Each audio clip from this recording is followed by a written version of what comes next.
गोळीबार करण्यात आलाय। जम्मू काश्मीरच्या कुपवाड, उरी आणि अखनूर या भागात नियंत्रण रेषेवर गोळीबार झालाय।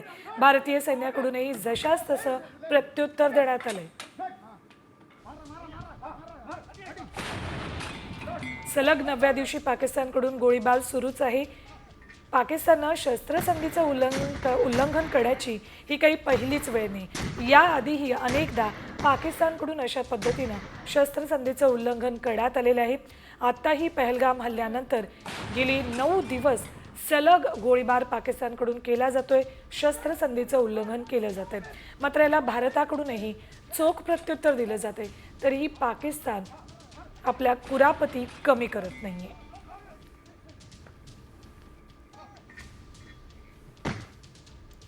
तर पाकिस्तानला धडा शिकवण्यासाठी हल्ल्याची वेळ आलीच तर गंगा एक्सप्रेसवेवरून लढाऊ विमानं झेपावू शकणार आहेत, त्यासाठीचं प्रात्यक्षिक यशस्वीपणे पार पडलं। त्यामुळे पाकिस्तानचे धाबे दणाणलेत। हा असा पहिलाच सराव होता ज्यात Rafale, Sukhoi 30, MKI, MiG-29, Mirage 2000, Jaguar, AN-32 वाहतूक विमान, C-130J सुपर हर्क्युलिस आणि MI-17 असं हेलिकॉप्टर यासारख्या अनेक लढाऊ विमानांचा यात सहभाग होता। हा सराव 2 टप्प्यात पार पडला, ज्यात दिवस आणि रात्री अशा दोन्ही प्रकारच्या ऑपरेशनल तयारीची चाचणी घेतली। कमी उंचीवरील फ्लायपास्ट आणि विविध लँडिंग टेक ऑफ तंत्रांनी शो रोमांचक बनवला।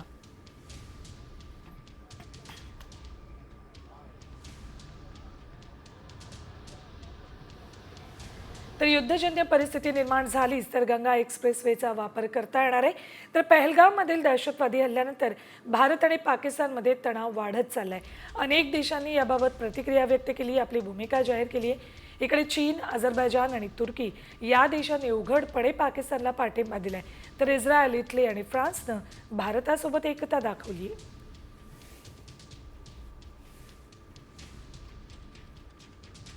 कोणता देश कोणासोबत आहे बघा, आजवर पाकिस्तानला केवळ 3 देशांनी पाठिंबा दर्शवलाय। पहलगाम दहशतवादी हल्ल्यानंतर भारत पाकिस्तान दरम्यानचा तणाव वाढला, युद्धजन्य परिस्थिती निर्माण झाली। अशात इस्रायल, इटली, फ्रान्सनं भारतासोबत असल्याचं सांगितलंय, तर चीन, अझरबैजान आणि तुर्की यांनी उघडपणे पाकिस्तानला पाठिंबा दिलेला आहे। तर अनेक देश हे भारताच्या पाठीशी आहेत, पाकचं समर्थन करणार आणि त्याच्याशी मैत्री कायम ठेवणार असं चीननं उघडपणे जाहीर केलेलं आहे। याचाच अर्थ भारताविरोधी भूमिका चीनकडून स्पष्टपणे जाहीर करण्यात आलेली आहे।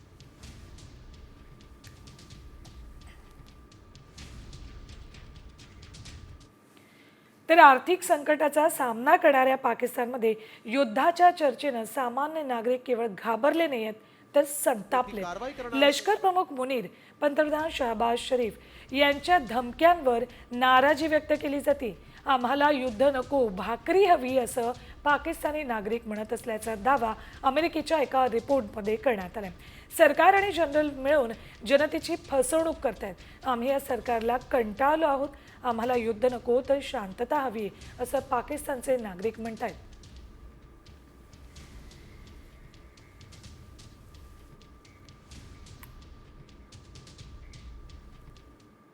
तर पाकिस्तानी नेते आणि लष्करच्या विरोधातली भूमिका पाकिस्तानी नागरिकांकडून व्यक्त केली जाते। यानंतर भारत पाकिस्तान तणावाबाबतच्याच बातम्या बघूयात। वॉर 50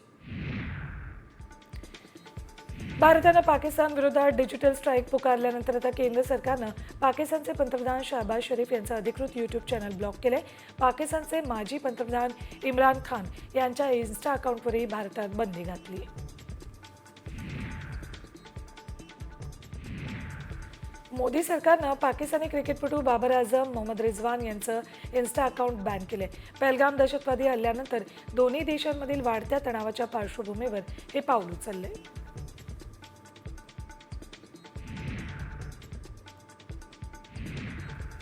पहलगाम दहशतवादी हल्ल्यानंतर विद्यार्थ्यांना विशेष प्रशिक्षण दिले जाते।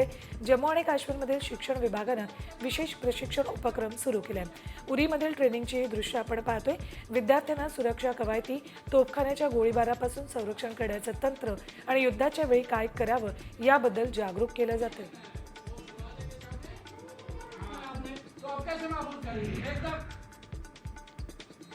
इकडे अटारी बॉर्डरवर सलग दुसऱ्या दिवशी पाकिस्तानात जाणाऱ्या नागरिकांना थांबवून ठेवले। पाकिस्ताननं आजही गेट उघडलेलं नाहीये। पाकिस्तानात जाणारे नागरिक थांबून होते. गेल्या 2 दिवसांपासून आपल्याच नागरिकांसाठी पाकिस्तानीने दरवाजे उघडलेले नाहीयेत.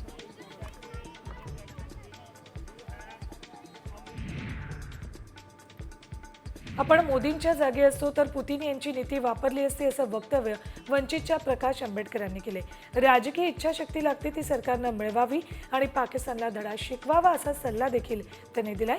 मुंबईतील हुतात्मा चौकात हुतात्म्यांना अभिवादन केल्यानंतर आंबेडकर बोलत होते.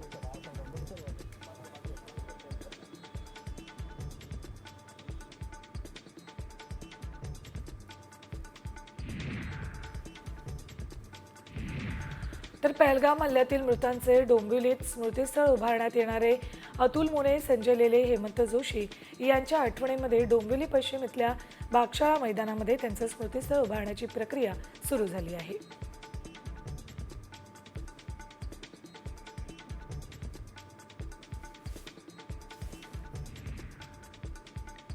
बातम्या 100 झटपट.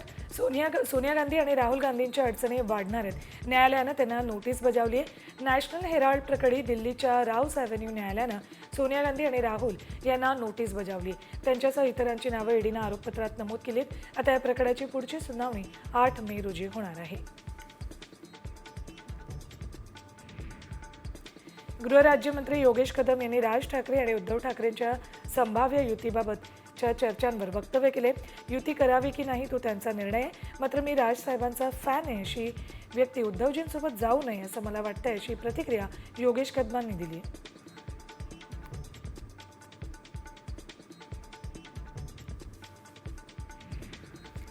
सरनाईकांनी दम दिल्यानंतर वित्त विभागानं एसटीसाठी निधी मंजूर केलाय. त्यामुळे आता एसटी कर्मचाऱ्यांचा पगार होण्याचा मार्ग मोकळा झालाय.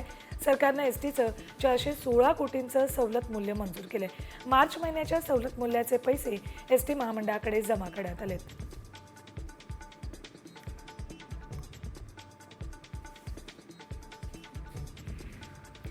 आमदार राणा जगजितसिंह पाटलांनी जिल्हा नियोजन समितीच्या विकास कामांना स्थगितीच्या विषयावर स्पष्टीकरण दिले. हा विषय राज्य शासनाचा आहे, माझा नाही. कामांना मंजुऱ्या शेवटच्या 3 महिन्यात कशा काय दिल्या त्यात गंभीर प्रकार झाले असून त्याची चौकशी करण्याची मागणी जगजितसिंह पाटील यांनी दिली आहे.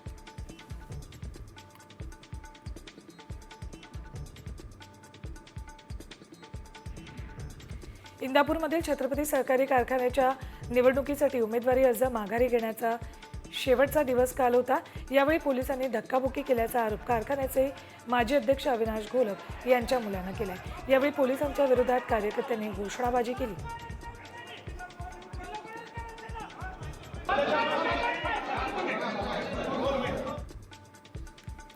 आम्ही मुस्लिम बोर्डाच्या पाठीशी आहोत असं अबू आझमींनी म्हटलंय. मुस्लिम बोर्ड जे काही ठरवतो त्याला आम्ही फॉलो करतो असंही ते म्हणालेत. याबाबत राज्यपालांची भेट घेतली, त्यांनी आमचं म्हणणं ऐकून घेतल्याचं आझमी म्हणालेत.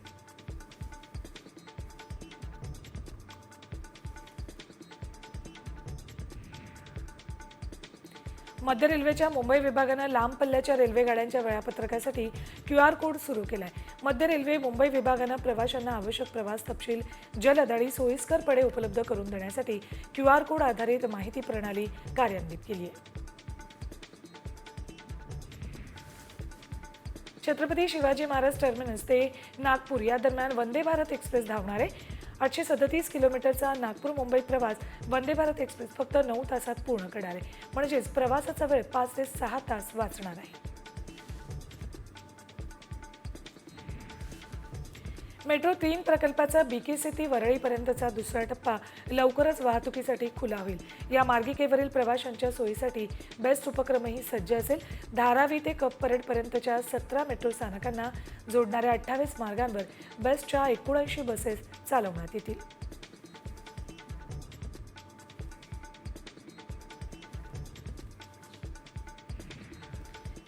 यानंतर ब्रेकिंग न्यूज आहे. अमेरिकेत यापुढे विकल्या जाणाऱ्या बहुतांश आयफोनची निर्मिती भारतात केली जाणार आहे. ॲपलचे CEO टिम कुक यांनी या संदर्भात वक्तव्य केले.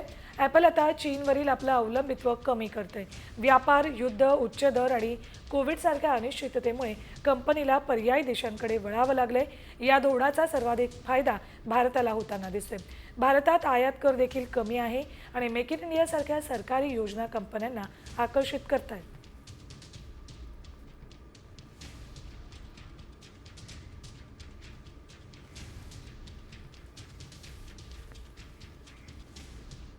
यानंतर आणखी एक महत्त्वाची बातमी राज्यातून सोमवारपासून मध्य रेल्वे विभागातील मोटरमननं जादा काम बंद आंदोलनाचा इशारा दिलाय. त्यामुळे आठवड्याच्या पहिल्याच दिवशी लोकलच्या वेळापत्रकाचा खोळंबा होऊ शकतो. दरम्यान मोटरमन विभागात 300 पदं रिक्त असल्यानं अतिरिक्त कामाचा भार येतोय असा दावा मोटरमन संघटनेनं केलाय. तर मिळालेल्या माहितीनुसार CSMT 150 ते 160 पदं, कल्याणमध्ये 90 ते 100 आणि पनवेलमध्ये 35 ते 40 पदं रिक्त आहेत. त्यामुळे 4 मेपासून नियमानुसारच काम करण्याचा आणि कोणतंही जादा काम न करण्याचा निर्णय मोटरमनने घेतलाय.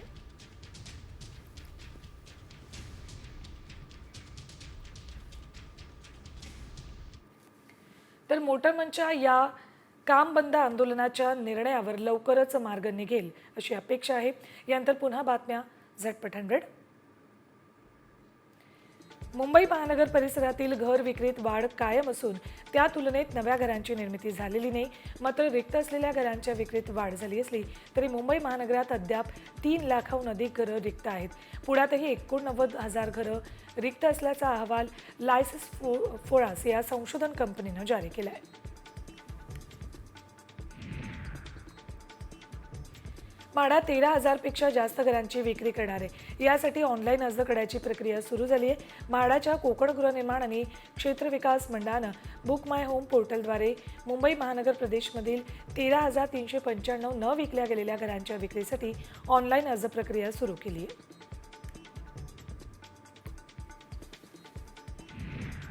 महाराष्ट्र राज्य माध्यमिक आणि उच्च माध्यमिक मंडळानं 10वीच्या परीक्षा शुल्कात 50 रुपयांनी वाढ केली आहे. याआधी 10वीच्या नियमित विद्यार्थ्यांकडून परीक्षा शुल्क 470 रुपये घेतलं जात होतं. ते आता 520 रुपये यंदाच्या शैक्षणिक वर्षापासून करण्यात आले.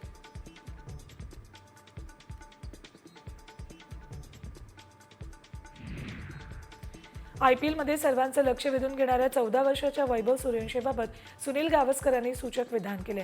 वैभवचं अति कौतुक करू नका. यामुळे त्यानं असा विचार करायला नको की प्रत्येक वेळी त्यानं अपेक्षा पूर्णच करायला हव्यात. तो कधीतरी बादही होऊ शकतो आणि त्याचा तो विचार करेल असं गावस्कर म्हणाले.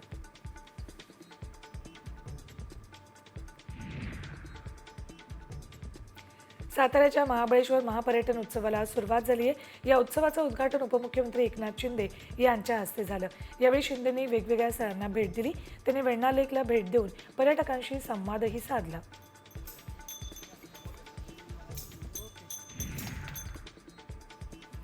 ICSE बोर्डाच्या निकालामध्ये अविशा जॉन पुण्यामध्ये द्वितीय आली आहे. अविशा जॉन ही वाकलीवाल ट्युटोरियल्सच्या 3 वर्षीय फाउंडेशन आणि स्पेशल कॉम्प्रिहेन्सिव्ह कोर्सची विद्यार्थिनी आहे. पुढील वाटचालीत अविशा विज्ञान आणि तंत्रज्ञान क्षेत्रात करिअर करण्याचा मानस बाळगत असल्याचं तिने सांगितले.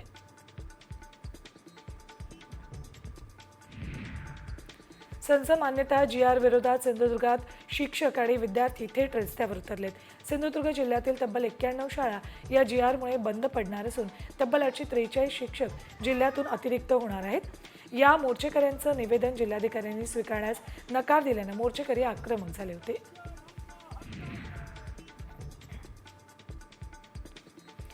छत्रपती सहकारी साखर कारखान्याच्या निवडणुकीतून राष्ट्रवादी शरदचंद्र पवार पक्षानं माघार घेतली. पक्षाला एकही जागा न दिल्यानं निवडणुकीतून माघार घेतल्याचं तालुकाध्यक्ष तेजसिंह पाटील यांनी सांगितले. तर अजित पवार गटानं आपल्या उमेदवारांची घोषणा केली आहे.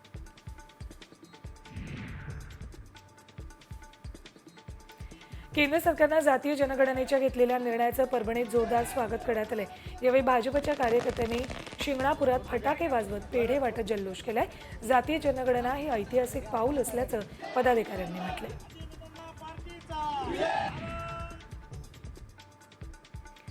पुण्यातील पुरंदर तालुक्यात होत असलेल्या विमानतळाला स्थानिकांनी विरोध केलाय. आज सुरू झालेला ड्रोन सर्व्हे शेतकऱ्यांनी बंद पाडला. यावेळी मोठ्या प्रमाणात पोलिसांचा फौजफाटा असून शेतकरी प्रचंड आक्रमक झाले होते. यावेळी दगड मारून ड्रोन पाडण्यात आला.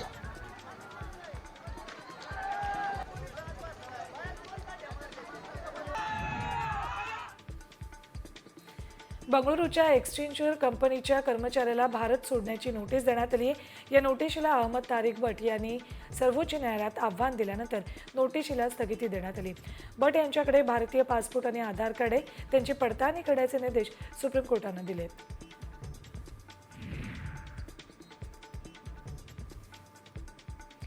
जम्मूतील रामबन जिल्ह्यातील चंबा सेरीमध्ये भूस्खलन होऊन जम्मू श्रीनगर राष्ट्रीय महामार्ग बंद झाला होता. रस्ता मोकळा करण्याचं काम 3 ते 4 तास करण्यात आलं. रात्री वाहतूक सुरळीत झाल्याची माहिती एसएसपी ट्रॅफिक NHW राजा आदिल हमीद यांनी दिली आहे.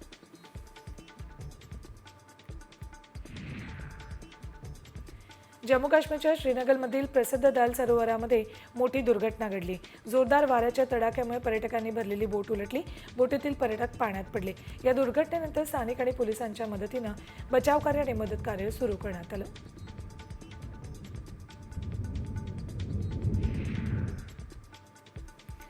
पुणे शहरातील लोहगाव खराडी या दोन्ही परिसरांना जोडणारा अवघा 300 मीटरचा रस्ता पूर्ण खचलाय.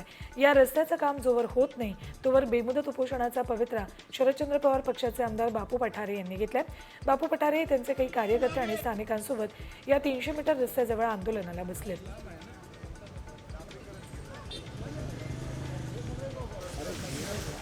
नांदेडमधल्या कंधार तालुक्यातील पेठवड जवळच्या तहसील कार्यालयासमोर महिलांनी उपोषण सुरू केले. स्मशानभूमीला जाण्यासाठी रस्ता खुला करून देण्याची मागणी करण्यात आली. रस्ता नसल्यानं नागरिकांचे हाल होत आहेत असा आरोप महिलांनी केला.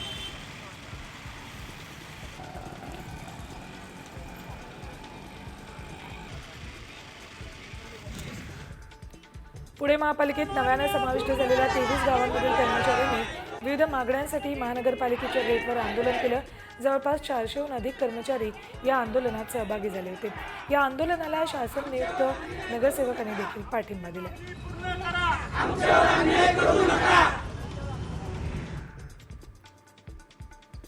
नागपूरच्या मध्यवर्ती कारागृह प्रशासनानं सामाजिकदृष्ट्या महत्त्वाचा उपक्रम हाती घेतलाय. या उपक्रमांतर्गत कारागृहातील कैद्यांना त्यांच्या कुटुंबियांची भेट घेण्याची विशेष संधी दिली. कैद्यांचं नैराश्य घालवण्यासाठी हा उपक्रम हाती घेण्यात आलाय. कैद्यांच्या कुटुंबियांनी या उपक्रमाचं कौतुक करत कारागृह प्रशासनाचे आभार मानलेत.